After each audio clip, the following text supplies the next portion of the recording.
突傳死訊。據港媒最新報道，香港藝人 TVB 資深演員游標不幸離世，終年57歲。外界聽到消息都極度震驚，因為實在太年輕。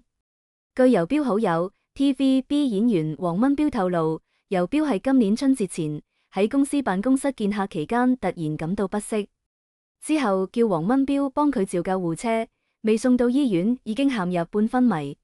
醫生證實係腦出血，情況極度危殆。送院後，醫生立即會診並安排開顱手術，但手術後情況並唔理想。醫生其後再做第二次開顱手術降腦壓，可惜奇蹟冇出現，游標情況完全冇好轉。最終，游標喺醫院昏迷10日之後，都係離開咗人世，遺下太太同年幼女兒，實在可惜。多年好友黃蚊標心情極度沉重，難以接受噩耗。近幾年，游標已經淡出娛樂圈，外界對佢近況唔多了解。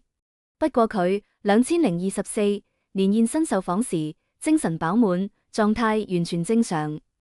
據悉，游標2004年已經創立自己嘅公司，專門做室內除甲醛。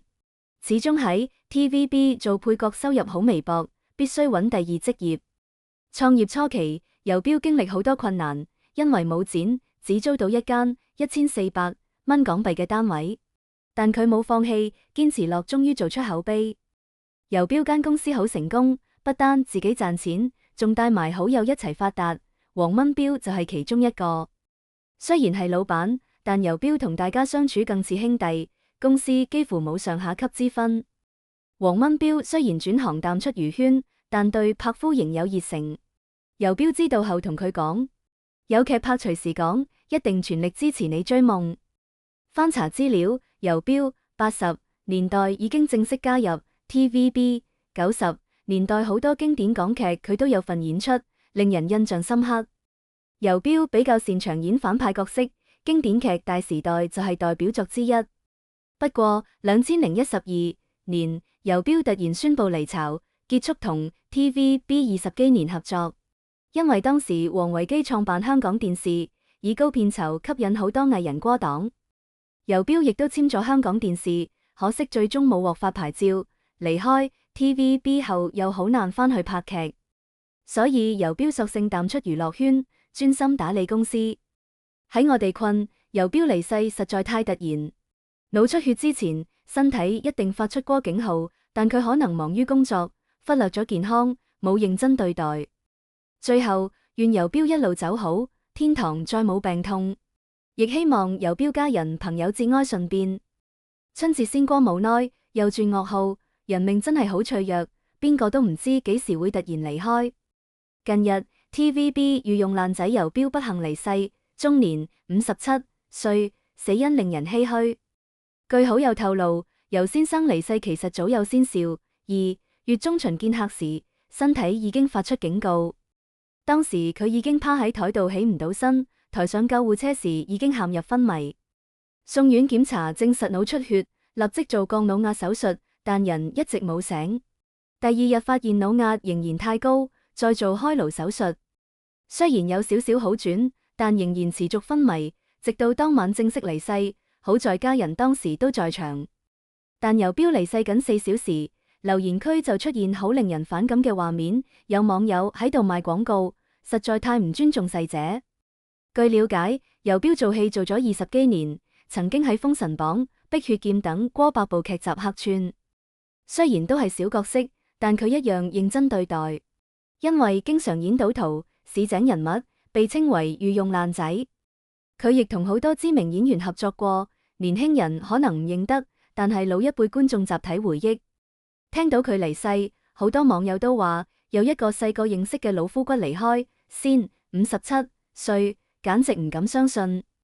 世事就係咁突然，上一秒仲緊接見客，下一秒就出事。難怪而家好多人都提早立遺囑，好似香港演員佘詩曼同張柏芝。佘詩曼先50歲，已經立好遺囑。一方面唔想自己辛苦賺嘅錢浪費，一方面覺得係對家人負責，因為深知生命無常。張柏芝而家亦都45歲，據佢所講係唔想仔女將來為財產爭執。無論如何都係對自己負責。所以話生命好脆弱，大家一定要保重身體。最後願游標老師一路走好。正月初8晚，港圈突然傳出令人好難受嘅消息，游標呢位喺港劇打滾幾十年，永遠係配角嘅演員，2月24晚因腦出血搶救無效離世，57歲，連一句正式道別都冇。就好似佢演過嘅小角色一樣，話冇就冇，觀眾一時間都反應唔過來。佢係見客期間出事。2月12日下午，游標喺同黃蚊標一齊開嘅工程公司辦公室傾生意，傾到一半突然趴低話唔舒服，朋友即刻打999，救護車到場時，游標已經半昏迷，立即送院搶救。醫生診斷係腦出血，情況嚴重，當晚即刻做開顱降壓手術。手術過後仍然未醒，全靠儀器維生，家人同黃蚊標一直守喺身邊，大家都等奇蹟。結果12日後大年初8晚10點，佢始終撐唔住，游標突然離開，遺下太太同仲緊讀書嘅細女，屋企跟住一下倒，朋友同家人都亂晒，更唔好講住港劇大嘅觀眾。冇預嘅係，游標一向少體檢，長期頂住壓力工作，血管問題一直忽略。其實呢啲健康隱患好常見，身邊好多人都唔在意。講起游標幾十年人生，真係冇半點主角光環。1968年廈門出生，細個搬去香港，15歲，家人叫佢學汽修穩定，佢偏要去拍夫，做咗6年臨時演員，冇台詞，鏡頭閃一閃都咁落力。1989年考入 TVB 第3期藝員訓練班，同祝蚊君同期。正式入行後，一直跑龍套。硬朗外形最適合黑社會細佬、街坊、賭徒，大家叫佢 TVB 御用爛仔。喺無綫做咗21年，幾乎冇套港劇佢冇參與過。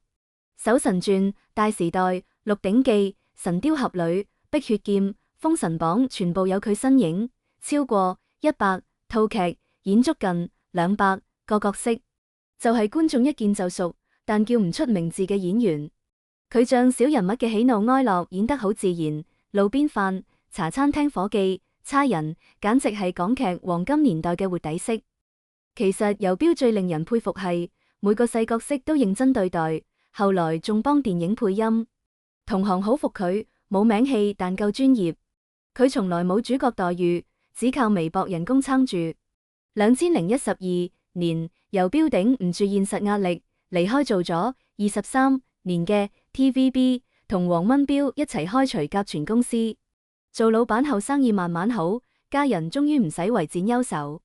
但佢受訪時都講，心入面一直掛住拍夫，真係中意做戲，只係做男人，生活同夢想只能揀現實。佢將對演夫嘅熱誠收埋喺心入面。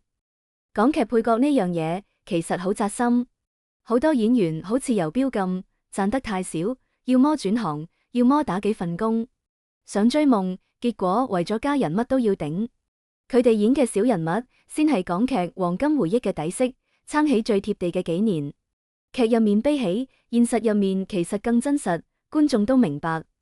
講到尾，意外同明天永遠唔知邊個先到。游標呢件事就係一個警惕，中年男人真係要多關心自己身體，唔好淨係顧住捱，顧住賺錢，以為自己頂得住。每一個拼命養家嘅普通人都值得被關注。對游標，大家只想講一句：老哥，一路走好。香港影視回憶入面，永遠有你呢個認真配角。